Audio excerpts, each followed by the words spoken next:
What is up, you freak geeks and super peeps? Welcome to Comic Book Church! Yeah, you're probably thinking to yourself, what is this, some kind of construction show? I promise you it's not. Things are just in a little bit of a construction phase right now, but I had a lot of things I wanted to talk about, and nobody to talk to about with. It's all about comics here. As you can see, you know we like comics here. I know most people put their most prized possessions in their garage, like their fancy cars or cool tools for cutting things. But not me, I like to put something useful in it. For me, at least, that's comic books. Because that's what I prize the most, not these cars and whatnots.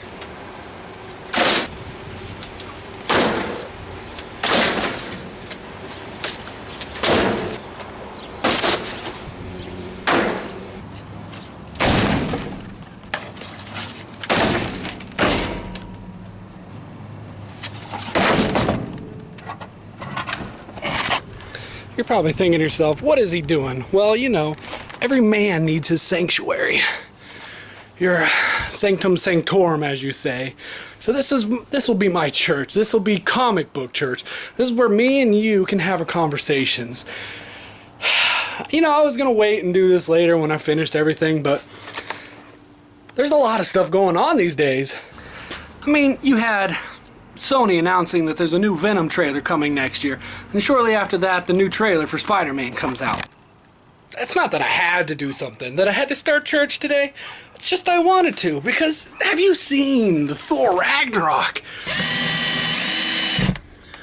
I mean, come on, where's World War Hulk gonna be? I mean, they were just getting rid of that completely. Now I understand that Sony and Fox need to kind of get with the MCU universe because they can't have him Mr. Fantastic shoot the Hulk off if he doesn't even exist in their universe.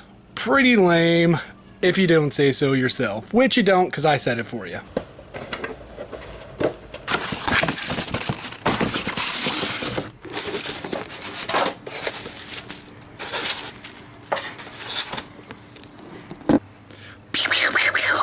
Now, I know there's a lot of cool stuff going on nowadays with all the MCU universe and all that jazz, but I just want everybody to get along. Now, they've had a lot of big successes with their movies and whatnot, but you know what I care about? I care about comic books. I mean, like, did you know that Deadpool and the Punisher are facing off now? I doubt it, unless you actually do that. But that's why I'm here. That's why I want to be here, because there's valuable lessons that we can learn from comic books every single day. Fun fact for you, did you know that Superman took out the KKK all by himself?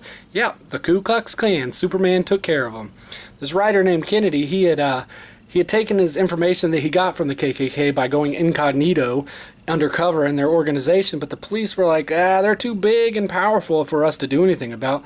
So he went to the writers of the Superman broadcast, over the radio, the old walkie-talkies, and they did a 16-episode series called The Klan and the Fiery Cross, I believe. But anyway, 2 weeks after that aired, their recruitment dropped to zero, and by 1948, people just showed up to the Klan rallies to laugh at them. Yeah, so much for not learning anything from comic books. I mean, every single comic book that we read, you can learn something from. I never knew that. I was always told, stay away from comic books. They're for kids. But you know what? I'm a grown man. You might be a woman. I don't know. But we can learn something, and we can talk about it. We can have a discussion about comic books.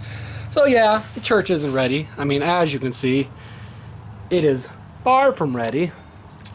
But hey, it's okay, because I got you, you got me, and we can talk together. I mean, what movies are you looking forward to seeing? What movies would you like them to turn comic books into? Me personally, I would love to see a Moon Knight one.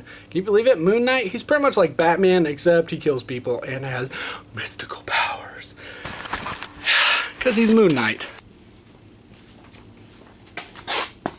Comic books are amazing. They have the ability to change a person's life, to impact them forever. And I'm curious on who your favorite comic book hero is. Is it Darkness? Is it Quantum and Woody? Or is it, Deadpool? And this, by chance, just so you know, this is the first comic book that I ever traded for that got me back into comic books. I traded Uncanny X-Men 350, where you find out about Gambit's secret. Yeah, I traded a guy just to borrow, and I never gave it back, and I've been collecting ever since. But who's your favorite comic book hero? I'm curious. What publisher is it from? Anyway, I'm not going to ramble anymore. I just wanted to say, hey, what's up, world? This is Peter Wayne Newman with Comic Book Church, and we're going to be starting this up soon as, the sanctuary's done. But yeah, leave your comments, questions, anything in the down below, because I'd like to answer them, and I'd like to get the conversation started. Let's talk about things. Let's get it on, because there's going to be a lot more coming.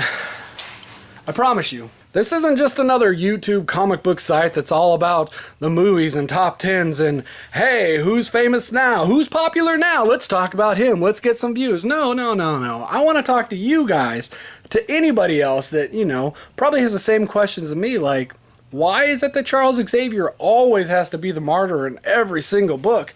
I mean, come on. He's old, crippled, bald, and he dies a lot. I mean, yeah, they bring him back, but give the man a break. Anyway, this is Peter Wayne Newman with Comic Book Church. Make sure to like, subscribe, dislike, whatever. But until next time, stay super, friends.